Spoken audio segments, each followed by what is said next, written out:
Hey, what's up guys, Shashwat here back with another video. In this video, I'm going to be talking about 5 games that are very nice. So without wasting any time, let's get into the video. Now Injustice 2 is a game by NetherRealm Studios and it's about DC. So in that you have all the DC characters and you can collect them and you can fight with them.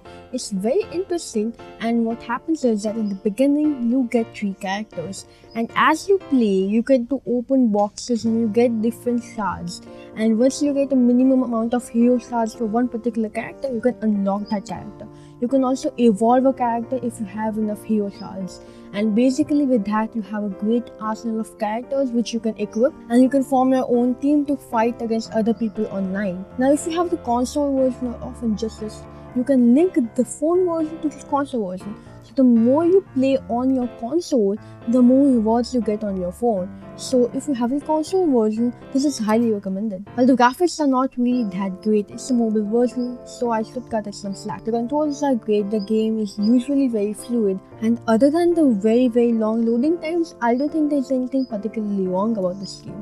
So if you like a fighting game and you really like DC characters, this game is for you. Next up, I got Pocket Morty. This game is on Rick and Morty, and since season 3 is coming out soon, I thought it would be a great idea to put this in here. This game is basically Pokemon, but instead of your Ash or whatever main character you have, it's Rick.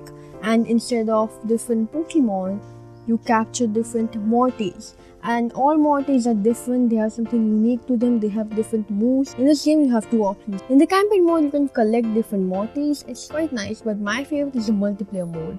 In the multiplayer mode you are online and you can battle your Mortys against someone else's Mortys, and it's really fun. So in the actual Pokemon games you had like water, fire and magic or something. In this it's much simpler and it is rock, paper and scissors. So if there is a rock Morty against you, it's advisable to take a paper Morty and you will get an advantage. It's a turn-based combat system and it's really fun, and I would highly suggest it to you if you're a Rick and Morty fan. Next up, I got Plague Inc. Now Plague Inc. is a game where you have to develop a virus or a disease, and you're supposed to kill every single human on the earth. First, you have to name your disease. Usually put a random name, or the name I think is the worst I've ever heard, and then I just continue on and play.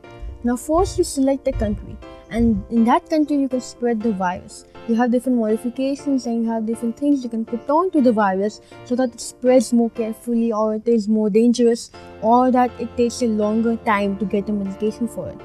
And if you play it right, it will spread to each and every country and it will kill everybody it hosts. You have to focus on it being a little deadly so that the claw doesn't develop before everybody dies, but if you make it too deadly, everybody will die and it will not spread. Overall, it's a really great game and it's a really nice way to just pass your time.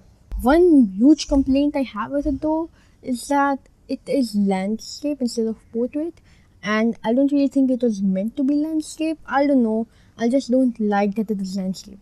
Next up, I have Mine Quest 2. Now in this game you are a character and you have a pickaxe, and you can upgrade your pickaxe and all, and you are put in a mine or something, and there are different walls. So you break these walls and you face different enemies.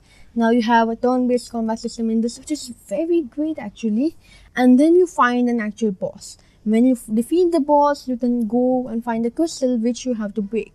Now in that crystal you might find a fairy or something. The story is not really the best thing about it, but overall it's a really fun game to play because of the turn-based combat and because of how you have to find the boss and the different enemies, and you can find different chests and all in these small maps. Last of the very nice games, I have Mobile Zelda. Sorry, Oceanhorn.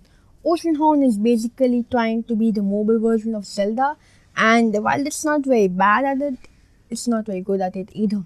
You basically are a small tiny guy and you have to go defeat enemies, and it has a very great art style and it resembles The Legend of Zelda a lot.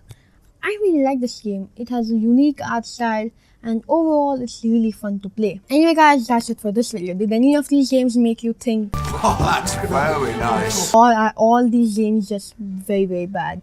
Leave your opinion on the comments down below. I'll meet you next time. Bye.